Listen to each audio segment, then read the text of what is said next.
Shalom, salam podcast M116 Mazmur pasal 1 ayat 1 sampai ke 6 yang menjadi dasar podcast kita agar hidup kita makin baik dan makin benar.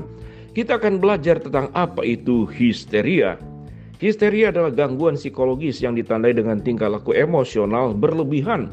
Orang dengan kondisi ini bisa saja sadar akan perilakunya, tetapi terkadang juga tidak. Histeria bisa disebabkan oleh banyak hal, mulai dari serangan panik, trauma psikologis berat, hingga gangguan kepribadian. Dalam ilmu psikiatri atau kedokteran jiwa, histeria tergolong gangguan disasosiatif atau kelainan somatik. Saat terkena histeria, seseorang bisa mengalami gangguan pada kesadaran, identitas, dan ingatannya. Gejala yang dialami penderita histeria dapat berbeda-beda, seperti perilaku yang tidak seperti biasanya, halusinasi, pandangan berbayang, dan emosi yang meledak secara tiba-tiba.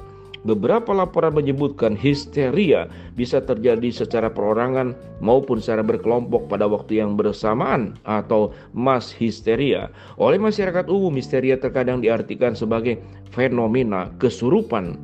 Penyebab histeria bisa bermacam-macam, tetapi terkadang tidak diketahui secara pasti. Berikut ini adalah kemungkinan penyebabnya: gangguan kecemasan umum, serangan panik, gangguan psikotik atau psikosis, gangguan mood seperti bipolar dan depresi, gangguan identitas disosiatif atau kepribadian ganda, PTSD. Faktor resiko histeria.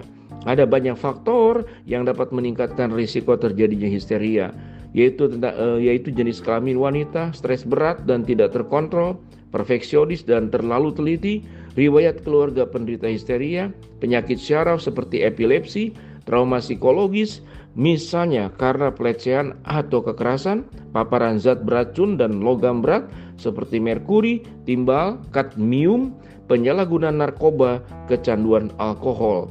Gejala histeria. Beberapa gejala yang biasanya muncul pada penderita histeria adalah emosi yang tidak stabil, halusinasi, terlalu dramatis atau bersemangat, terlalu sensitif, tidak peka terhadap kondisi dan orang yang di sekitarnya. Tubuhnya bergetar hebat disertai tawa atau tangis, delirium, detak jantung tidak teratur, keringat dingin, berbicara tidak jelas dan tidak seperti biasanya, hilang ingatan atau amnesia, lumpuh sesaat, pingsan, kejang, kesakitan, otot kejang atau kaku. Kapan harus ke dokter? Jika Anda pasangan atau orang yang terdekat mengalami, jangan ragu berkonsultasi dengan ahlinya, ke dokter, ke psikolog atau ke psikiater, atau ke hamba Tuhan, atau ke ahli yang bidangnya dari keluarga. Diagnosis histeria. Untuk mendiagnosis histeria, psikolog dan psikiater akan bertanya kepada pasien terkait hal tersebut. Gejala yang dialami, riwayat kesehatan mental pasien dan keluarganya, riwayat penyakit yang pernah dialami.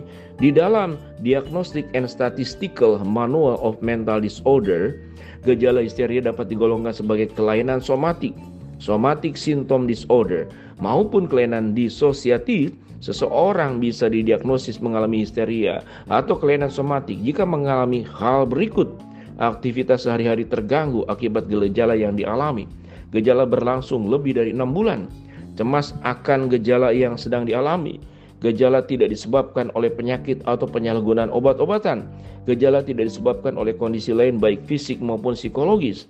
Pengobatan histeria. Pengobatan histeria disesuaikan dengan kondisi pasien dan penyebabnya. Biasanya histeria ditangani dengan psikoterapi, obat-obatan maupun gangguan keduanya.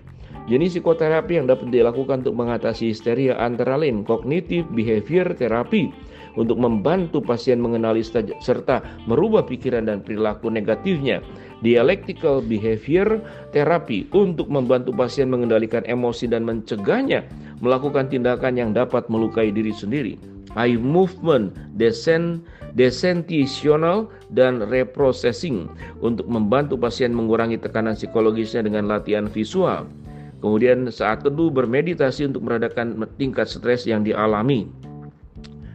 Komplikasi histeria. Histeria dapat membuat kualitas hidup penderitanya menurun.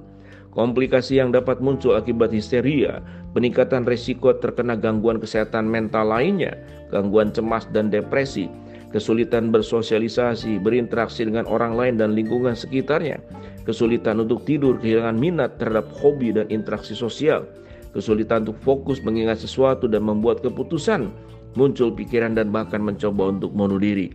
Bagaimana mencegahnya? Melatih berpikir untuk fokus pada saat alih-alih memikirkan masa lalu atau hari esok.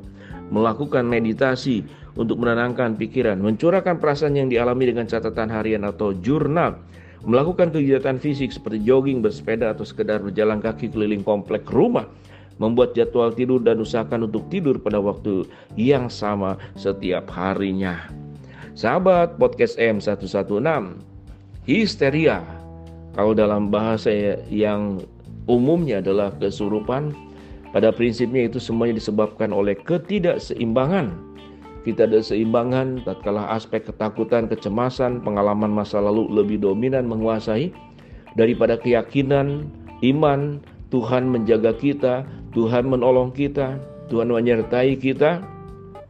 Dan itu iman yang benar, Tuhan akan nyatakan, buktikan, lalu kita mengerjakan bagian kita agar kita lebih berfokus kepada hal-hal yang positif, berfokus kepada janji pertolongan Tuhan, berfokus kepada sesuatu yang jauh lebih baik. Rancangan yang Tuhan sediakan adalah rancangan damai sejahtera, bukan rancangan kecelakaan. Jadi jangan memikirkan, aduh saya celaka nih, takut, cemas, khawatir lebih menguasai, maka buruklah perjalanan hidup kita. Tapi iman, percaya, keyakinan, sikap optimis, dengan meyakini Allah menyertai kita, dengan meyakini bahwa Tuhan memberikan potensi kepada kita untuk bisa menghadapi masalah bersama dengan Tuhan, kita tidak akan mengalami histeria, apalagi kesurupan. Jangan kesurupan. Shalom, salam podcast M116, Mazmur pasal 1 ayat 1-6, agar hidup kita makin baik, makin benar, dan makin kuat di dalam Tuhan.